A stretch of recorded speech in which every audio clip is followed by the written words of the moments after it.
Welcome. In front of me is a OPPO Reno15 FS, and today I will show you how you can hard reset this device through settings.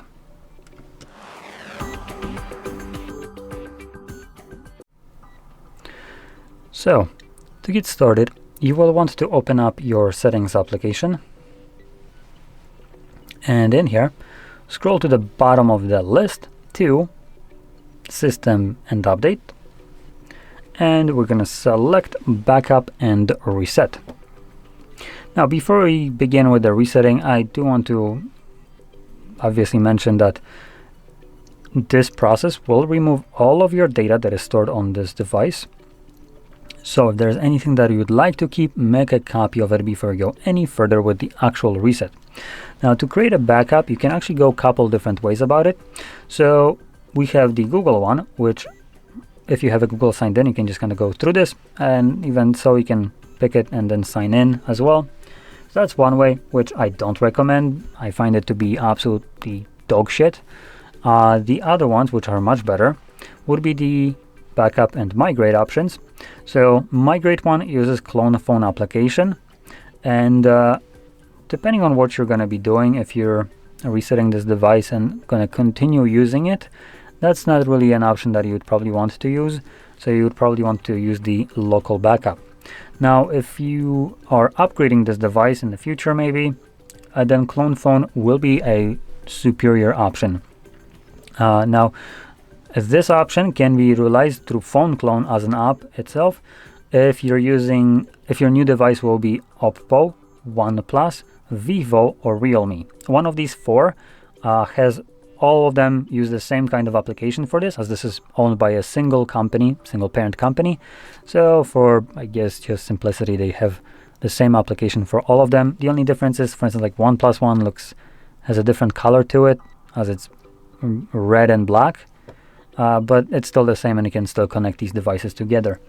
So this would get you like the nicest way to move over your data, as you can move everything, including things like call logs, messages from messaging applications, and everything else, like your applications, your photos, videos, and all that stuff. And I'm kind of clarifying this because, for instance, Google allows you to migrate as well, but Google does it in the shittiest, scummiest way by basically forcing you to upload everything to their cloud and then move it from their cloud to your new device.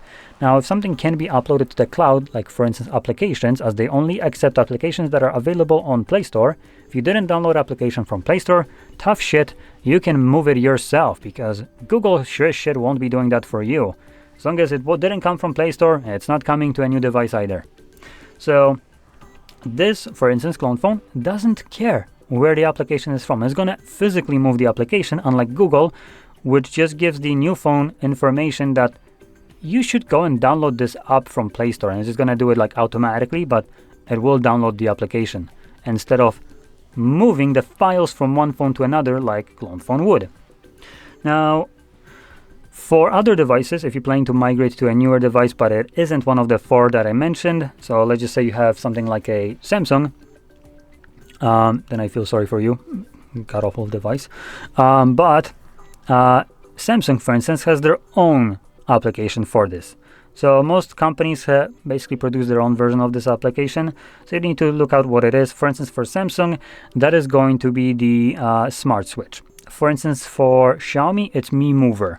So, like I said, each company usually has their own version of it, and you can utilize that for these purposes. And in this case, on this phone, you need to download if you're doing this to the Samsung, so you need to download on this phone Smart Switch instead of using this one. Now, for non-switching purposes, you can do the local backup. I haven't ever done this. You can supposedly do this to the storage device, like a SD card or something like that.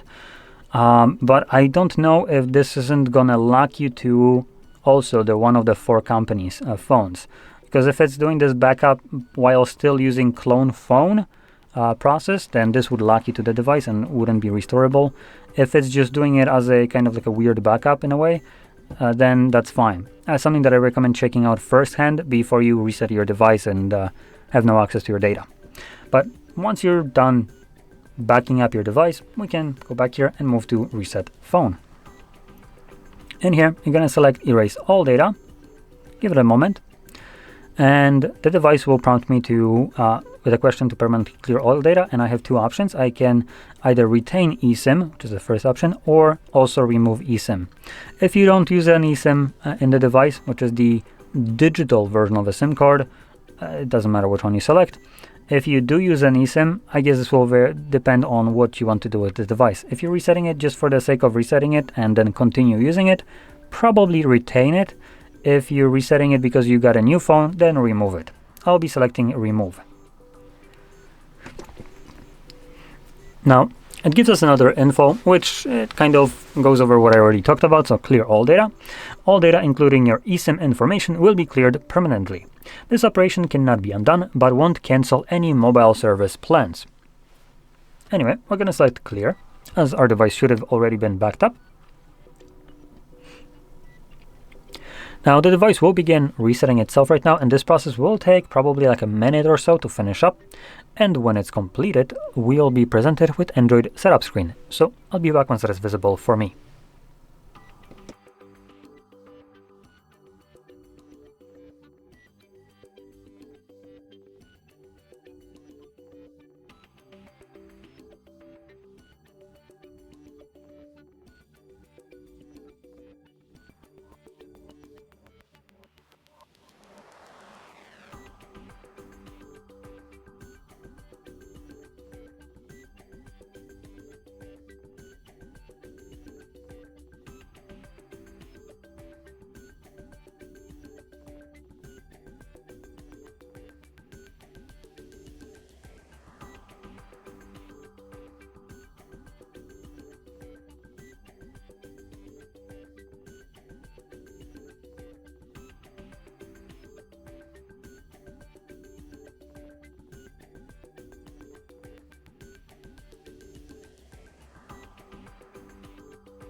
And as you can see, the process is now finished, and you can set up your device however you like.